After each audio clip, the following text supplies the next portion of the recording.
Hello, welcome to online radio and television station, and I'm Cao Trí. Here comes the local news. Yesterday, Vice Chairman of the People's Committee of Khmer Province, Nguyễn Thị Hoàng, received the delegation of the Khmer Vietnam Association in Cambodia, led by Mr. Sim Chai, Chairman of Khmer Vietnam Association in Cambodia, to greet the new term 2021-2026. At a meeting, Mr. Sim Chai, chairman of Khmer Vietnamese Association in Cambodia, said that over the past term, the association has actively carried out activities to take care for the Vietnamese community in Cambodia, especially overcoming the COVID-19 pandemic. The association has supported about 1,000 Vietnamese households overcome difficulties and stabilize their post-pandemic life, support career change for more than 2,000 households. Speaking at a meeting, Vice Chairman of Provincial People's Committee, Nguyễn Thị Hoàng, thanks the association for always paying attention to the Vietnamese community in Cambodia, especially legal support for Vietnamese people to gain clear legal status, as well as create jobs for people. She hopes the Khmer Vietnamese Association will continue to strengthen the relationship with local government to help citizens, especially encourage them to study, improve their qualification, and change careers to change their lives. The situation of the dengue fever epidemic in Khmer is very alarming, where there have been 11 deaths. According to doctors specializing in infectious diseases, people are still subjected with dengue fever.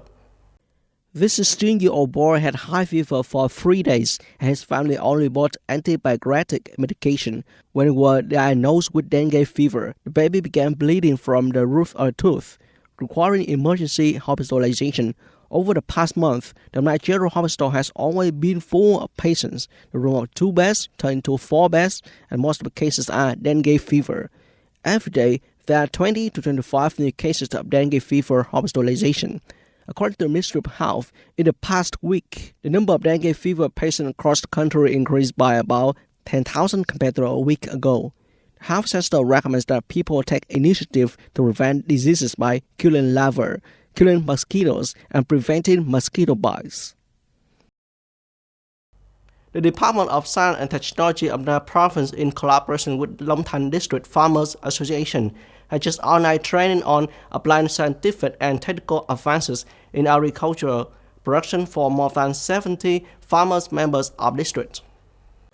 Members can deploy many contents such as building products according to VIGAP standards, Global Gap, Good Farmers Contest 2022, developing value chain linkages, OCOP products, the role of intellectual property in renewal of the mode of trading in agricultural consumption, measurement of plant pests in the direction of biology, for training to help farmers members improve their knowledge and skills to apply scientific and technical advances in cultivation, seeking new directions in economic development from agriculture. The European Commission (EC) has formally announced the bloc's Emergency Energy Response Plan, which countries need to cut gas consumption by at least 15% in response to the risk of Russia cutting off oil supplies. European Commission President Ursula von der Leyen criticized Russia for weaponizing energy and said that the amount of gas it supplies to European Union countries was only a third of what it was during the same period last year. According to her, Europe needs to be prepared for any scenario that might take place in the near future.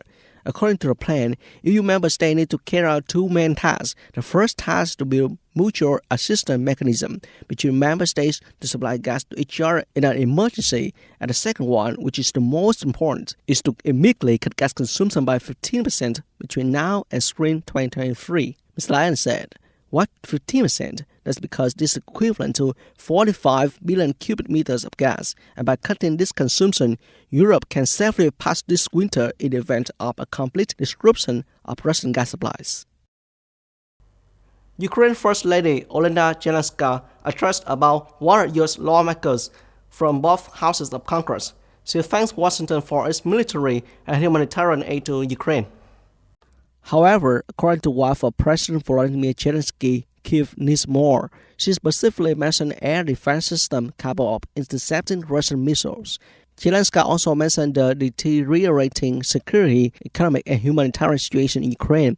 Just hours before Zelenska's speech, U.S. Defense Secretary Austin announced that Washington would send Kyiv 4 more HIMARS rocket system to Ukraine. That's all for today. Thanks for watching and goodbye.